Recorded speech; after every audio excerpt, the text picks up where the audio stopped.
The Croatian leadership wanted Serbs out.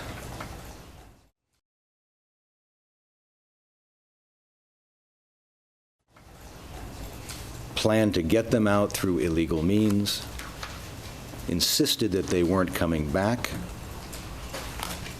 took a variety of steps, including illegal means, to keep them out.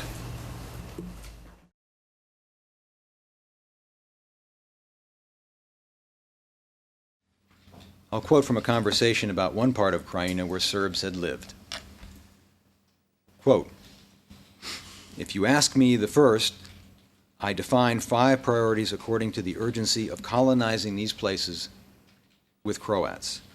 If you ask me, this thing right here is the first and second priority. We should bring Croats back here urgently, and this area should be urgently colonized with Croats, and we should by no means let more than 10% of Serbs be here ever again, because that's where we were cut off." President Tudjman was more emphatic. Quote, "Not even 10%, unquote. This was achieved in 2 ways: through the destruction of their community, which sent an unmistakable signal to Serbs that they shouldn't or couldn't come back, and through bureaucratic obstacles to keep them out. And initially in August, Tudjman, Croatia said that anybody who didn't return in 30 days and register for Croatian citizenship would not be able to return to Croatia.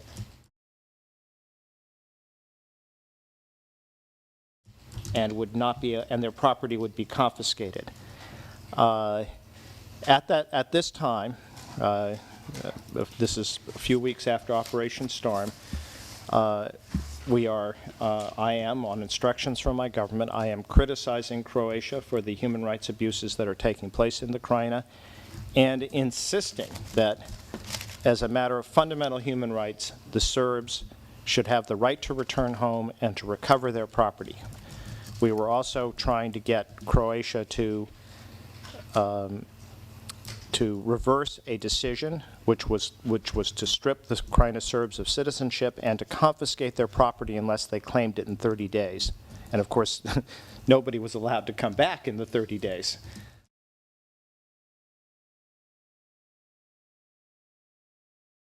There were a lot of difficulties for them to just prove that they are citizens of Croatia.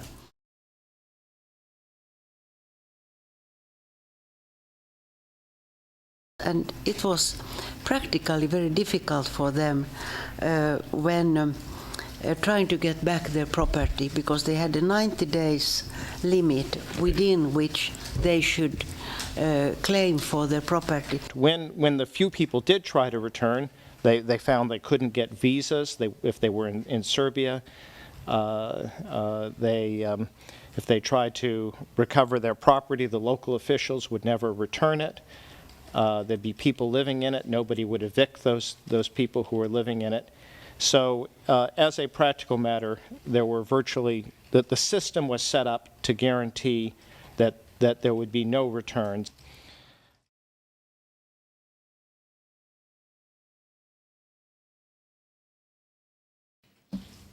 And then the comment, "President, let us get inspired the way it is in Western Slavonia." Quote, "It was very positive for us because no one came back."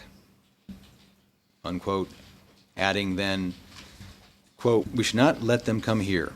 No way." Unquote. And as President Tudjman further explained later in the same discussion, quote, "If we let 204 persons come here, tomorrow you would have 1,204, and in 10 days, 12,000. Nothing for now." Nama se javilo u razdoblju između jeseni 95. i jeseni 97. preko 200 ljudi koji su se pokušali vratiti u Hrvatsku i zatim vratiti u svoje kuće.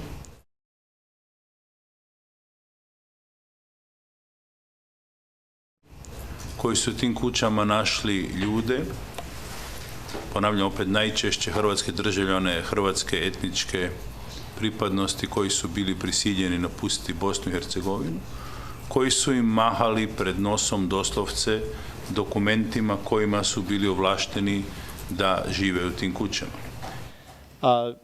The Croatian authorities in the Krajina region either ordered or permitted to happen the systematic destruction of the greatest part of the Serb property, so that once your house was burned and all your possessions looted, your farm animals were killed or stolen, there was nothing for you to return to.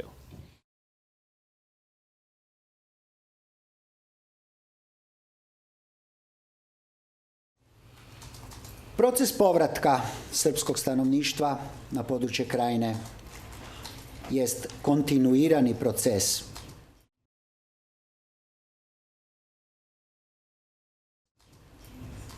Koji nikako ne može završiti onako brzo kako je odlazak iz Krajine bio organiziran i sproveden. Još 28. kolovoza je prijetila opasnost Hrvatskoj od vojne intervencije Savezne Republike Jugoslavije.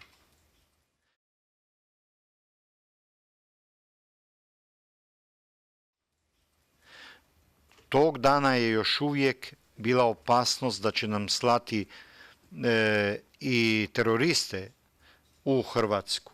Znači, bitna stvar i za mirnu reintegraciju je bilo kada će Savezna Republika Jugoslavija, odnosno Srbija, prihvatiti proces mirne reintegracije i prihvatiti da je Hrvatska, dakle, suverena država. Riječ je također o vremenu u kojem rat neposredno odmah preko u Bosni i Hercegovini još vrlo intenzivno traje.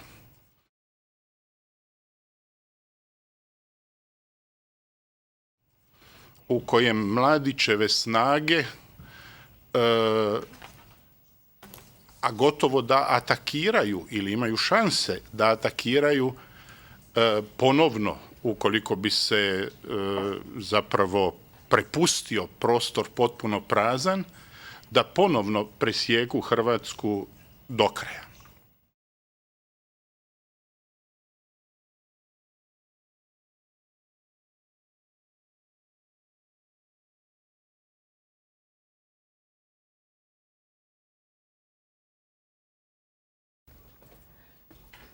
Kada je predsjednik govorio o ovoj ideji naseljavanja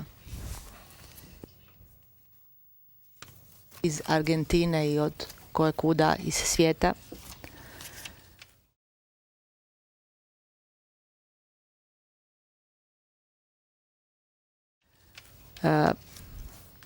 tada je vjerovatno mislio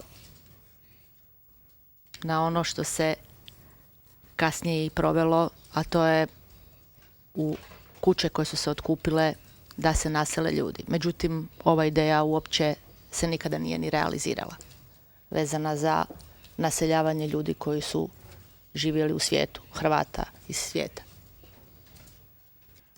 Pravi način da se spasi kuća od uništenja jest da u njoj netko živi.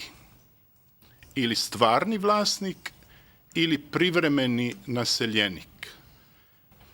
Mi smo sagradili u Kistanju cijelo novo naselje od 150 kuća i u te kuće preselili ljude koji su bili privremeno smješteni u napuštenoj imovini i tu imovinu oslobodili za povratak vlasnika kad su se odlučili vratiti. I nama je bio apsolutni strateški interes da srpsko pučanstvo koje je željelo ostati, a koje nije počinilo nikakve ratne zločine, da ostane. u Kninu na jednom zidu piše Čedo, ne buš se vrnula. U to doba je svatko ko je pročitao to jednoznačno shvatio da je riječ okupatore, nećeš se vratiti.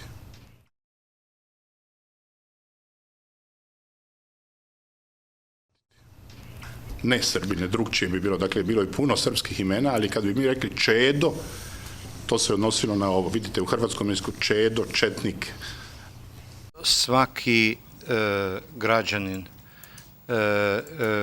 srpske nacionalnosti koji je bio na okupiranom području, dakle, on je imao pravo postati hrvatski državljanin, on nije koristio to pravo, jednostavno su imali praktički državljanstvo Savezne Republike Savezne Republike Jugoslavije, ali oni, s obzirom na rođenje i da su rođeni u Hrvatskoj, su imali pravo postati građani Hrvatske.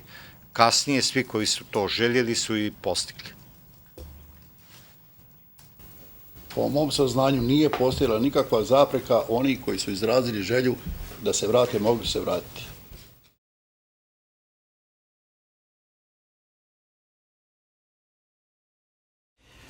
Obrana će pokazati napore hrvatskih vlasti da omoguće i potiču povratak izbjeglica, kao i da se je na područje Republike Hrvatske ukupno vratilo do 2000. godine otprilike 245.000 izbjeglica,